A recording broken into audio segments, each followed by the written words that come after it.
அனைவருக்கும் வணக்கம். இன்றைய தகவல், வாங்க வீடியோக்குள்ளே போகலாம். வீடியோவை முழுசாக பாருங்கள். ஓய்வூதியம் வழங்கும் முறையினை எளிமையாகவும் திறமையாகவும் ஆக்குவதற்கும் ஓய்வூதியர்களின் குடும்பத்தை சார்ந்தவருக்கு நிதி உதவி வழங்குவதற்கும் அரசு பலவித திட்டங்களை செயல்படுத்தி வருகிறது. அதனை பற்றி காண்போம். ஓய்வூதியதாரர்களுக்கான மத்திய அரசு திட்டங்கள் ஓய்வு பெற்றவர்கள் கண்டிப்பாக தெரிந்து வைத்திருக்க வேண்டிய தகவல் பற்றி பார்ப்போம். ஓய்வூதியதாரர்கள் மற்றும் அவர்களது குடும்பங்களின் நலன் மற்றும் பொருளாதார பாதுகாப்பிற்காக இந்திய அரசு பல நடவடிக்கைகளை எடுத்துள்ளது. இந்த நடவடிக்கைகளின் மூலம் ஓய்வூதியம் பெறுபவர்களின் கஷ்டங்களை குறைப்பது மட்டுமல்லாமல் அவர்களின் வாழ்க்கை தரத்தை மேம்படுத்துவதையும் மத்திய அரசு நோக்கமாக கொண்டுள்ளது. ஓய்வூதியம் வழங்கும் முறையை எளிமையாகவும் திறமையாகவும் ஆக்குவதற்கும் ஓய்வூதியர்களின் குடும்பத்தை சார்ந்தவருக்கு நிதி வழங்குவதற்கும் அரசு பலவித திட்டங்களை செயல்படுத்தி வருகிறது. ஓய்வூதியர்களின் நலனுக்காக SCOV உருவாக்கப்பட்டது. ஓய்வூதியம் பெறுவோருக்கான கொள்கை உருவாக்கம் மற்றும் நலத்திட்டங்களை செயல்படுத்துவதில் ஓய்வூதியம் பெறுவோரிடமிருந்து கருத்துக்களை பெறுவதே இந்த குழுவின் நோக்கமாகும். ஓய்வூதியதாரர்களுக்கு புதிய நலத்திட்டங்களை பரிந்துரைப்பது, கொள்கைகளை திறம்பட செயல்படுத்த உதவுவது, அரசு திட்டங்களில் உள்ள குறைபாடுகள் மற்றும் மேம்பாடுகளுக்கான பரிந்துரைகளை வழங்குவது ஆகியவை இந்த குழுவில் சில செயல்பாடுகள் ஆகும். SCOV மூலம் ஓய்வூதியம் பெறுவோர் தங்கள் பிரச்சனைகளை அரசாங்கத்திடம் தெரிவிக்கவும் தீர்வுகளை பெறவும் உதவி கிடைக்கிறது. புதுதில்லியில் உள்ள லோக் நாயக் பவனில் IFC அமைத்துள்ளது. ஓய்வூதியம் தொடர்பான திட்டங்கள் மற்றும் நடைமுறைகள் பற்றிய தகவல்கள் ஓய்வூதியர்களுக்கு இது வழங்குகிறது. ஓய்வூதியம் பெறுவோர் தங்கள் புகார்களை தெரிவிக்கவும் அவர்களின் நிலையை அறியவும் ஒற்றைச்சாளர சேவையை இது வழங்குகிறது. விண்ணப்ப செயல்முறையை எளிதாக்குவதும் அவற்றின் தீர்வுகளை விரைவாக செயல்படுத்தவும் இதன் செயல்பாடுகளில் அடங்கும்.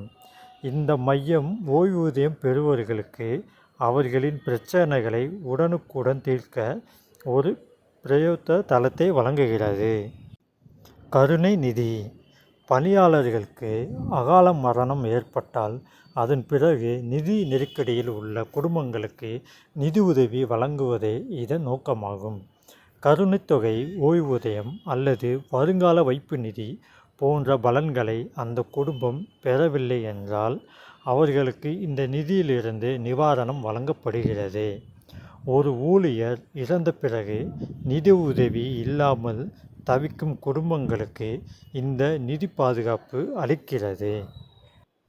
அங்கீகரிக்கப்பட்ட வங்கிகள் மூலம் ஓய்வூதியம் செலுத்துதல்: ஓய்வூதியத்தை சரியான நேரத்தில் உடனடியாக வழங்குவதை உறுதி செய்ய வங்கிக் கிளைகள் மூலம் ஓய்வூதியம் வழங்கப்படுகிறது. ஓய்வூதியம் பெறுவோர் அருகிலுள்ள வங்கிக் கிளையிலிருந்து சேவைகளை பெறுகின்றனர்.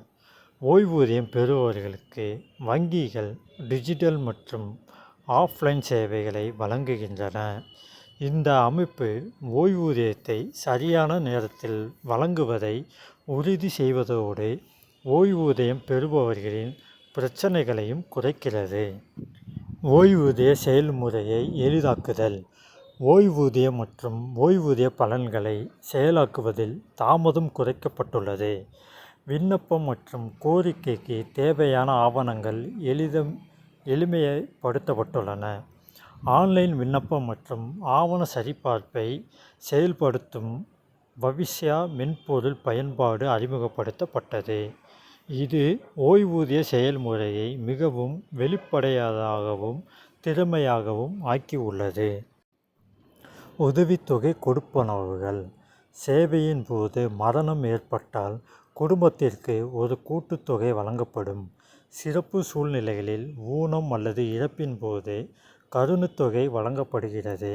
இது அவசரகால சூழ்நிலைகளில் குடும்பங்களுக்கு நிதி உதவி வழங்குகிறது. ஓய்வூதிய விதிகளில் திருத்தம். முக்கிய மேம்பாடுகள். அதிகபட்ச கருணைத் தொகை ரூபாய் 25 லட்சம். குறைந்தபட்ச ஓய்வூதியம் மாதம் ரூபாய் 9,000.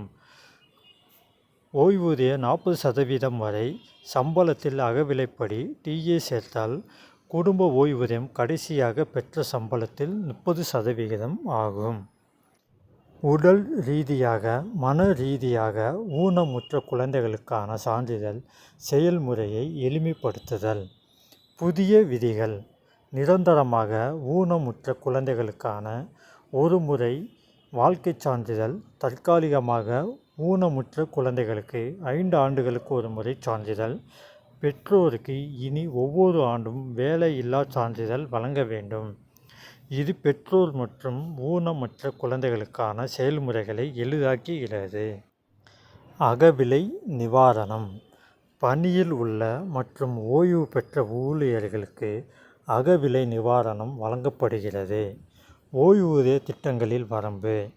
இந்த திட்டங்கள் அனைத்தும் ஜனவரி 1, 2004க்கு முன் நியமிக்கப்பட்ட ஊழியருக்கு மட்டுமே பொருந்தும்.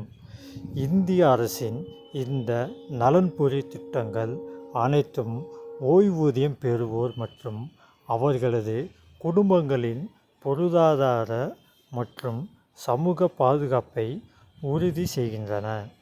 இந்த சீர்திருத்தங்கள் ஓய்வூதிய முறையை மிகவும் திறமையானதாகவும் வெளிப்படையானதாகவும் பயனர்களுக்கு ஏற்றதாக மாற்றி உள்ளன. மேலும் இது போன்ற தகவல்களை அறிந்து கொள்ள நமது செழியன் தமிழ் சேனலை சப்ஸ்கிரைப் செய்யவும். மீண்டும் உங்கள் கருத்துக்களை கமெண்ட் பாக்ஸில் தெரிவிக்கவும். இந்த வீடியோ பிடித்திருந்தால் லைக் பண்ணவும். மீண்டும் அடுத்த வீடியோவில் சந்திப்போம். நன்றி, வணக்கம்.